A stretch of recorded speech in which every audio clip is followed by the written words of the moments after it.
بسم الله الرحمن الرحيم الحمد لله والصلاة والسلام على رسول الله وعلى آله وصحبه وسلم السلام عليكم ورحمة الله وبركاته walaalada muslimiinta Soomaaliyeed meel kasta aad joogtaan waxa halkan idinka soo gaarsiinaya maxaan ku radaa fariin yar oo kooban oo muhiim jiddan ah walaalkiin Maxamed Sheekh Cali Mawlid waxa aan aad iyo aad halkan nafteyda iyo nafihiina baan u xusuusinayaa inaynu ku jirno waqti maxaan ku radaa xanuun loo yaqaan coronavirus adduunka oo dhan uu caamimay xanuunkan oo aynu imaka ka wada warhayno qof uu ka qarsoon yahay aanay jirin dhibaatada uu adduunka uu soo gaarsiiyay xaaladda ay adduunka ku jiro waxaan doonayaa inaynu is wada xasuusino naftan Ilaahay subhanahu wa ta'ala ina siiyay waa amaano waxa weey nafayno anagu leenahay maaha anagu naftan ismaynan galin Ilaahay subhanahu wa ta'ala ina siiyay amaanay inagu tahay inaynu adduunka ku noolnahay Ilaahayna adduunka wuxuu inoo keenay inaynu ku caabudno wama khalaqtul jinna wal insa illa liya'budun qofka bini aadanka waxa waajib lagaga dhigay naftiisa inuu xifdiyo diintuna waxyaabaha ay soo degtay waxa kamid ah inay diinta ay xifdido nafta qofka bini aadanka inay xifdido aqligiisa inay xifdido sidoo kale nasabkiisa inay xifdido cirdigiisa iyo sharaftiisa inay xifdido iyo maalkiisa inay xifdido laakiin intaas oo dhan markaad eegtid qofka naftiisu ayaa muhiim jiddan in la xifdiyo maxaa yeelay Ilaahay subhanahu wa ta'ala ayat farabadan iyo ahadiis kala duwan ee rasuulka sallallahu alayhi wasallam soo wariyay oo laga soo wariyay ayaa waxa weeye lagu sheegay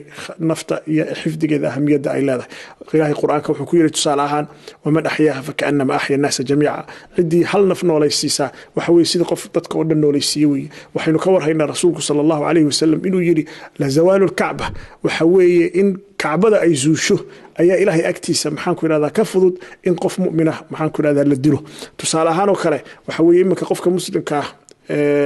maxaan ku yiraahdaa waqtiga nool ee loo sheegay in coronavirus-ku uu yahay xanuun khatar ah oo qofka kale uu qaadsiin karayo oo keesan karaysa qofkaas inuu xanuunka u dhinto qofka uu ka qaaday waxa weeye waxa marka muhiim jiddan ah in aynu tacliimaadka iyo instructionska iyo maxaan ku yiraahdaa talooyinka ay loo soo jeedinayaan dadka maxaan ku yiraahdaa aqoonta u leh dhakhaatiirta ah iyo sidoo kale maxaan ku yiraahdaa dawladaha iyo organizationada kala duwan iyo culimada ay noo soo jeedinayaan inaynu u qaadano sida ay tahay inaynu u qaadano oo ah inaynu is ilaalino oo ay naftayada inaynu ilaalino dadka kalena aynu khatarta ka ilaalino qofka muslimka waxa looga baahan yahay in marka loo sheego la yiraahdo xanuunkan hadaad qofka kale aad salaantid waxa weeye uu ka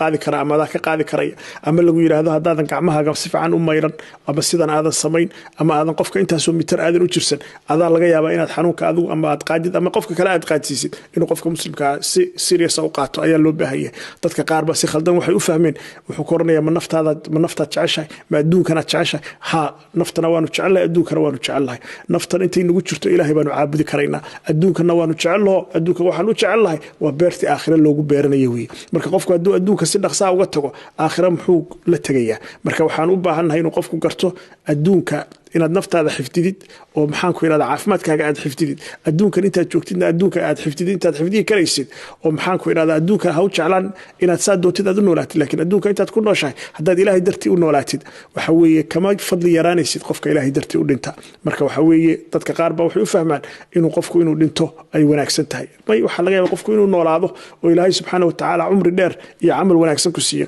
ayaa ka wanaagsanaan karaysa inaad si dhaqso ah u dhimatid marka sida daraadeed inaynu insha Allah ta'ala inaynu xasuusino nafta qofka muslimka in la xifdiyo marka lagu leeyahay rasuulka sallallahu alayhi wasallam waxyaabuhu inoo tilmaamay waxa kamid ah saynu nafta qofka muslimka u xifdino xataa waagi hore saxaabada waxa laga yaabaa masaajidada ayagu hubkooda sitay soo gali jireen hubka waxa la oran jiray leebka ama seefta iyo afkeeda inaad qofka muslimka aad ka ilaalisid inuu jirkiisa ay taabato si aan dib u gaar laakiin imika adigoo virus wata hadaad magaalada la dhex wareegtid ama dadka la dhex wareegtid ama xaafadaha la dhex wareegtid qofkaasi de waxa weey miyadan noqon qof dilay qofka kale muslimka ah marka insha Allah ta'ala waxaanu doonaynaa haduu Ilaahay yiraahdo inaynu wada xasuusino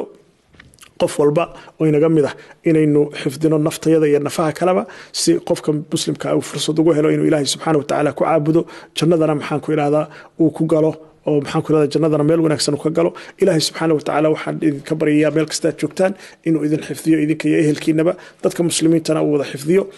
aynu si fiican u dhageysano talooyinka dhakhaatiirteeda Soomaaliyeed ayna siinayaan iyo sida kale dhakhaatiirta si caamaba inoo siinayaan iyo qof kasto oo aqoon u leh maxaan ku yiraahdaa caafimaadka dadka bini aadanka iyo dawladuhu iyo culimaduba talooyinka ayna siinayaan waxaan idinku dhiirigelinayaa inaad si fiican aynu wada qaadano wajazaakumullahu khayran wasalaamu calaykum waraxmatullaahi wabarakaatuh